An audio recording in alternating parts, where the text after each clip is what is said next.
अगर आपको आधे सर का शदीद दर्द रहता है और आप इसको माइग्रेन से मिक्स करके काफी ज्यादा ट्रीटमेंट ले चुके हो और आपको इसमें कोई खातर ख्वाह बेहतरी नहीं नजर आ रही, तो हो सकता है आपको माइग्रेन नहीं बल्कि सर्वाइकोजेनिक हेडेक का इशू हो। तो सर्वाइकोजेनिक हेडेक में बेसिकली होता यह है कि आपका जो पेन है वो आपके हेड से स्टार्ट होने की बजाय आपके नेक रीजन से स्टार्ट होता है और फिर आपके हेड की तरफ जाता है। तो अगर आप सर्वाइकोजेनिक हेडेक के पेन से सफर कर रहे हो तो आपको इसमें टेंशन लेने की जरूरत बिल्कुल नहीं है, क्योंकि आज की वीडियो में मैं आपको बताने वाला हूं कुछ इसकी वजूहात और इसके सिम्टम्स और इसके इजी एंड सिंपल एक्सरसाइजेज जो आप इजीली घर पर परफॉर्म करके अपने सर्वाइकोजेनिक हेडेक को इजीली घर पर मैनेज कर सकते हो। तो उसके लिए वीडियो में एंड तक लाजमी बने रहिएगा, क्योंकि एंड वाली एक्सरसाइज आपके लिए सबसे ज्यादा बेनिफिशियल हो सकती है। और इसके पीछे अगर हम कॉजेज या फिर वजूहात देखें तो इसमें सबसे जो कॉमन है वो है आपका पुअर पोस्चर, या पे जिसमें आपका फॉरवर्ड हेड पोस्चर यानी कि आप यूं आगे की तरफ सर करके बैठते हो, या फिर आपके फॉरवर्ड जो आपके शोल्डर्स हैं वो राउंडेड हैं यानी कि आप यूं शोल्डर्स करके बैठते हो और आपका नेक जो हम्प है वो डेवलप हुआ हुआ है। तो इस तरह की अगर आपको कंडीशंस हैं जो आपकी क्रोनिकली डेवलप होती हैं बैड पोस्चर में, तो उस वजह से आपको सर्वाइकोजेनिक हेडेक की कंडीशन हो सकती है। और उसके बाद अगर कोई इंजरी हुई है जैसे कि विप्लैश इंजरी आपको हो सकती है, या फिर आपकी स्पाइन में एज रिलेटेड डिजेनरेटिव चेंजेस आ गई हैं, तो उस वजह से भी आपको सर्वाइकोजेनिक हेडेक की कंडीशन हो सकती है।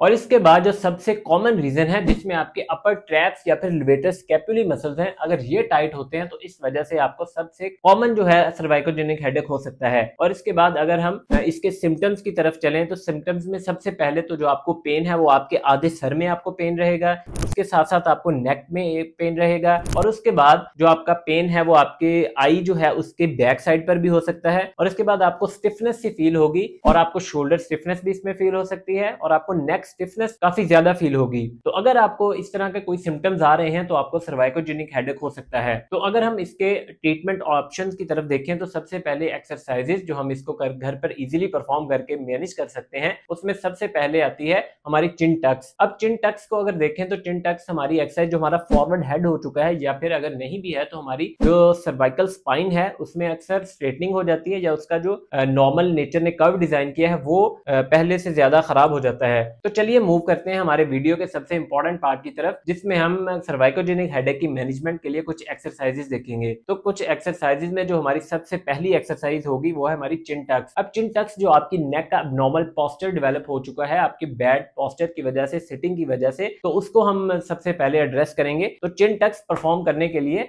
मैं थोड़ा सा साइड बेंड हो जाता हूँ। तो आपने जो आपकी ये जो चिन है आपने पहले यूं फॉरवर्ड लेके जानी है और उसके बाद इसको यूं बैकवर्ड्स लेके आना है, और इस पोजीशन को आप होल्ड करोगे 5 to 10 सेकंड्स के दरमियान। और इसमें अगर आपको ये जो आपकी चिन है, आपकी ये जो बोन है, आपने इसके साथ मिलाने की कोशिश करनी है, और इसको फिर आप आगे लेके जाओगे और फिर अगेन आपने इसको यहाँ पर लाके इसको होल्ड करके रखना है 5 to 10 सेकंड्स। और इसके जो आपने रेपिटेशन परफॉर्म करने हैं वो है आपके 10 to 12 रेपिटेशंस दिन में आपने 2 दफा परफॉर्म करने हैं। अब इसके बाद जो हमारी सेकंड एक्सरसाइज होगी, आपने उसमें जो हमारे मसल्स टाइट हैं जिनकी वजह से आपको ये कंडीशन डेवलप हुई है, उसमें सबसे जो कॉमन मसल है वो आपका अपर ट्रेपीजियस। तो अपर ट्रेपीजियस जो मसल है उसकी स्ट्रेचिंग परफॉर्म करनी है। उसके लिए आपने ये जो आपके हैंड्स हैं, आपने ये हाथ इस तरह से पीछे प्लेस कर लेना है to stretch your right upper trapezius muscle. तो उसके लिए दूसरा हाथ आपने यूं ऊपर रखे और इसको दूसरी तरफ यूं बेंड करके रखना है लाइक दिस, और इस पोजीशन को आप होल्ड करके रखोगे 15 to 20 सेकंड्स। इसमें आपको स्ट्रेच फील होगा आपकी आउटर पार्ट पे राइट साइड पे लाइक दिस, और इसको आपने 15 to 20 सेकंड्स होल्ड करना है।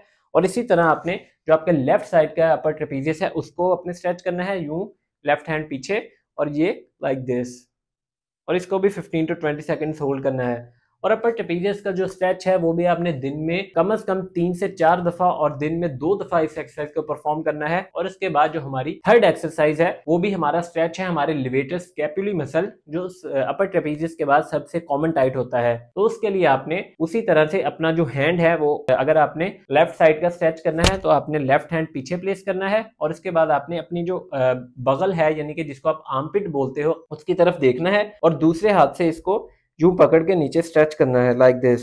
इसमें दोनों एक्सरसाइजेस में चाहे वो अपर ट्रेपीजियस की हो या फिर लिवेटर स्कैपुली की हो, आपने अपने शोल्डर को नीचे ड्रॉप करके लाजमी रखना है, ये मेक श्योर आपने लाजमी करना है। और यूं नीचे देखते हुए आप स्ट्रेच करोगे तो आपको स्ट्रेच फील होगा आपके इस वाले पोर्शन में, नेक के बाहर की तरफ, लेकिन बैक साइड पे। तो इस जगह पे लिवेटर स्कैपुली मसल होता है तो आपको स्ट्रेच फील होगा। और इसी तरह आपने इसको राइट साइड पे परफॉर्म करना है। इधर नीचे देखते हुए आप अपनी लेफ्ट साइड की आर्मपिट में देखोगे और इसे नीचे यूं स्ट्रेच करोगे। और इसको भी आपने 15 टू 20 सेकंड्स का मिनिमम होल्ड लाजमी करना है, और इसको भी दिन में 3 से 4 दफा और कम से कम इसके 2 सेट्स करने हैं। तो इसके बाद जो हमारी फोर्थ एक्सरसाइज होगी टू एड्रेस योर सर्वाइकोजेनिक हेडेक, उसमें हम जो अपने नेक के अराउंड मसल्स हैं उनका लाइट सा मसाज परफॉर्म करेंगे, ताकि जो हमारे नेक के अराउंड ब्लड सप्लाई है वो इंप्रूव हो सके। तो इसके लिए आपने अपने जो दोनों हैंड्स हैं इनको यूं पीछे की तरफ प्लेस करना है, लाइक दिस। आप इसको अपने दोनों हैंड्स को अपर ट्रेपीजियस मसल पे प्लेस करोगे और यूं लाइट सा इसको लाइक दिस अपने ब्लड सर्कुलेशन को इंप्रूव करने के लिए इसको मसाज करोगे, और नेक पे भी। तो इससे आपके जो नेक के अराउंड और अपर ट्रेपीजियस जो मसल है इसका ब्लड फ्लो, इसकी ब्लड सर्कुलेशन इंप्रूव होगी, और आपको फर्दर जो रिलैक्सिंग इफेक्ट है वो आएगा, और आपका सर्वाइकोजेनिक हेडेक इससे काफी हद तक मैनेज होगा। और इसके बाद जो हमारी फिफ्थ एंड लास्ट एक्सरसाइज है वो स्टार्ट करने से पहले मैं आपको कुछ प्रिकॉशंस देना चाहूंगा। अगर वो आप फॉलो नहीं करते तो उन एक्सरसाइजेस का आपको कोई फायदा नहीं होने वाला। तो इन प्रिकॉशन में सबसे पहले तो वो आएगा जिसकी वजह से आपको सर्वाइकोजेनिक हेडेक की कंडीशन डेवलप हुई है। तो इसमें आपने जो आपका जो मोबाइल है, आपकी स्क्रीन है, उसको आपने अपने आई के लेवल पे लेके आना है। यानी कि अगर आप फोन यूज करते हो तो आपने उसको अपने आई लेवल पर लाके यूज करना है, ना कि यूं नीचे देखते हुए। और उसके बाद जब आप जो आपका सीटिंग पोस्चर है लैपटॉप यूज करते वक्त या फिर मोबाइल यूज करते वक्त या फिर डेस्कटॉप यूज करते वक्त, तो आपने यूं नीचे नहीं देखना और आपने यूं फॉरवर्ड शोल्डर नहीं करने, ना कि आपने इस तरह से बैठना है। आपका जो पोस्चर है वो आपने जो आपके शोल्डर्स हैं वो रिट्रैक्ट होने चाहिए, और आपका जो लेवल है वो स्क्रीन लेवल पर, जैसे कि मैंने ऑलरेडी आपको बताया। तो ये 2 से 3 जो प्रिकॉशंस है वो आपने लाजमी फॉलो करनी है। और उसके बाद जो हमारी fifth and last exercise would be, आपने जो अपने शोल्डर के अराउंड जो जब भी आप कोई काम करने लगो या आपको फील हो कि आपके शोल्डर्स आपको सोर फील हो रहे हैं, तो उसमें आपने जो आपके शोल्डर्स हैं उनको राउंड राउंड पहले क्लॉकवाइज लाइक दिस, और फिर आपने इसको 20 से 40 रेपिटेशंस क्लॉकवाइज घुमाने हैं, और फिर 20 से 40 रेपिटेशंस आपने इसको एंटी क्लॉकवाइज घुमाना है।